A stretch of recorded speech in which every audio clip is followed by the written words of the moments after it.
a public comment section. If I, a member of the public, can easily figure out how viral transmission works and how respirators and ventilation help, surely you can too. You are ignoring decades of research. N95 respirators offer better protection than surgical masks. All masks are not created equal. Respirators must remain in healthcare on top of improved indoor air quality. We cannot risk death, disablement, or even disruption when a simple answer is right in front of us. Failing to do so is the equivalent of not wearing gloves or washing your hands. It is incredibly dangerous to ignore this. There are currently no recommendations on ventilation, which is absurd. The current process is flawed and closed off. We are seriously concerned about the lack of transparency and openness in this process. Despite repeated requests, we have not seen a draft of the proposed guidelines. We have not seen the minutes of working groups or even of the previous meeting. California OSHA has an aerosol transmissible disease standard, which requires that novel respiratory pathogens be considered airborne for the purpose of employee protection, including the use of respirators. But repeatedly, employers have ignored these requirements and claimed that they were confused by CDC guidelines. It is important that public health messaging be consistent and that the CDC establish credibility if we are to control communicable disease.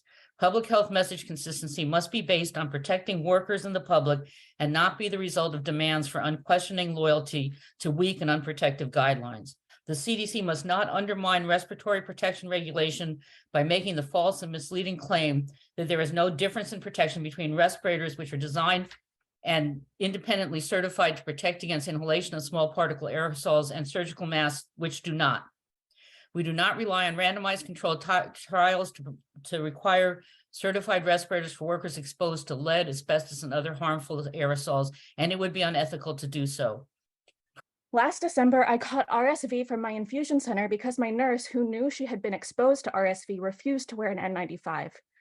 I have not gotten medical care since April because of the reality that I will get sick again, as long as medical providers refuse to practice respiratory hygiene. Over and over again, medical establishments refused. This is a catch-22. Either access care and catch COVID and other dangerous to me infections to the point of further endangering my life, or do not get care at all and endanger my life. This is eugenics. I'm Jewish and I see the writing on the wall, the history of not only the Holocaust, but many genocides, including the ongoing genocide of Indigenous people, target disabled people first. I am literally begging for something to be done.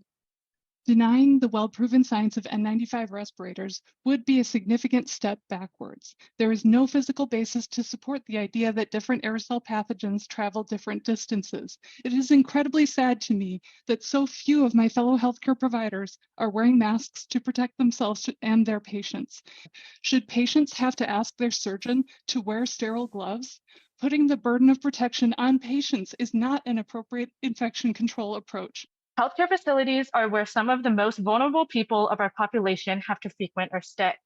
It is the responsibility of HICPAC and the CDC to ensure on a federal level that healthcare facilities are taking the aforementioned steps to reduce COVID transmission and help ensure that people are not leaving sicker than they came. The people are telling you exactly what needs to be done to protect us, and I urge you to listen. I'm a professional investor with over 30 years of experience. Using respirator masks will be profitable for any hospital or doctor who's using them. A fully reusable P100 respirator, which lasts for years, costs about $40 retail.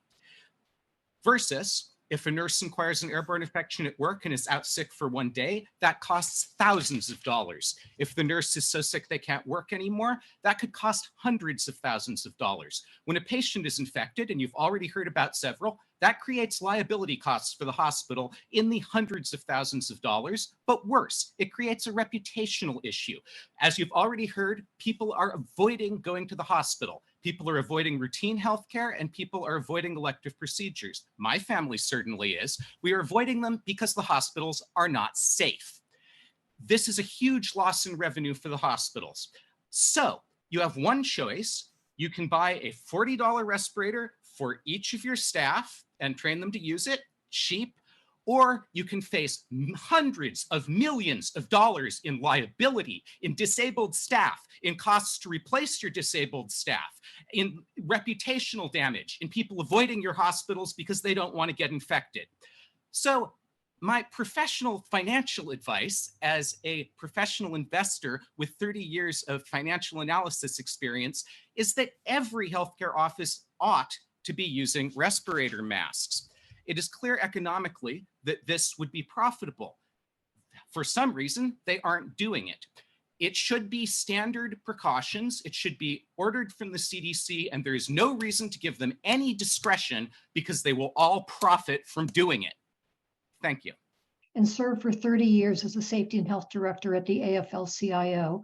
I was one of the authors of a letter to CDC Director Mandy Cohen from 900 public health and medical experts in July, expressing great concern about CDC HICPAC's update of the guidelines on isolation precautions, both about the closed, non-transparent process and the failure to address and protect against aerosol transmission of infectious diseases.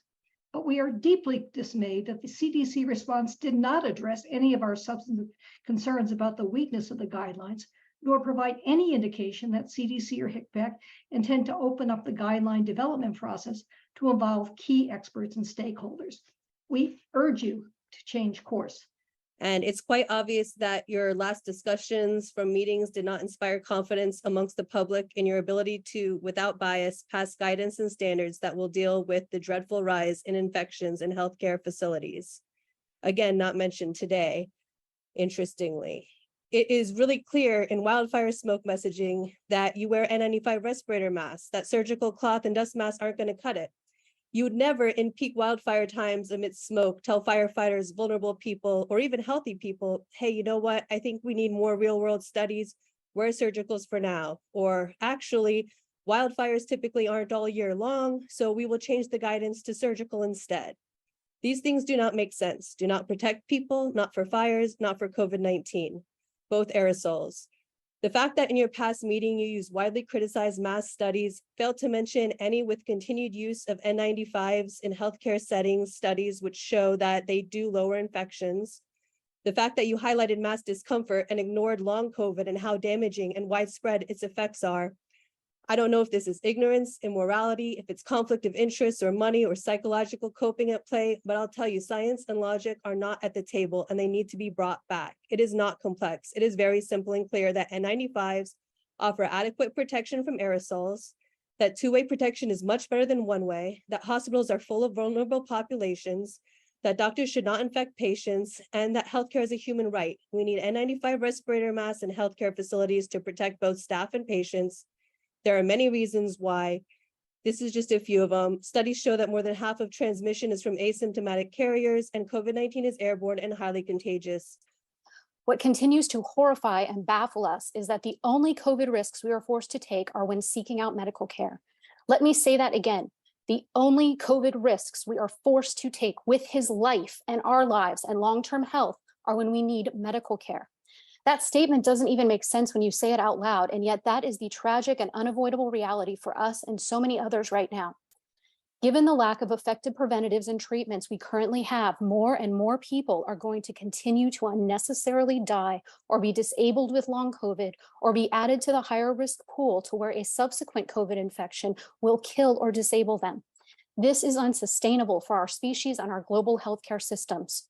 We need the updated guidance to be clear and explicit about the precautions that are needed to protect healthcare workers and patients from infectious diseases. And we need consistent messaging to educate the public about the true dangers of COVID and being disabled by long COVID, so they understand and support these. You are in a position to help all of them, to help all of us. Please help us.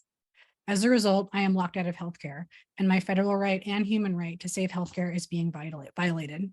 200 people from across Massachusetts have signed a public letter saying that they are also locked out of healthcare for the same reason. CDC's disgraceful handling of the ongoing pandemic has directly contributed to myself and many other people being locked out of healthcare. The proposed updates to the 2007 isolation precautions guidance weaken infection control in healthcare settings even further. Today, I joined tens of thousands of people across the US to say that we demand care, not COVID. Thank you. Failure to provide adequate safeguards diminishes our economic well-being, undermines public health and safety, and allows special interests to escape accountability for their actions. Please take seriously the hundreds of experts in the most relevant fields who have written a well-informed warning against the plan to weaken guidance for healthcare respiratory protection and infection control. At times, it has been up to me to educate my healthcare providers on the importance of infection control via respirators. It should not be up to any patient to plead for their own safety. I think it's pretty clear to all of you that my comments are on the same theme as everyone else who's spoken to this meeting. Do better. I yield my time. And would like to remind everyone else that you can submit your written public comment at HICPAC@cdc.gov.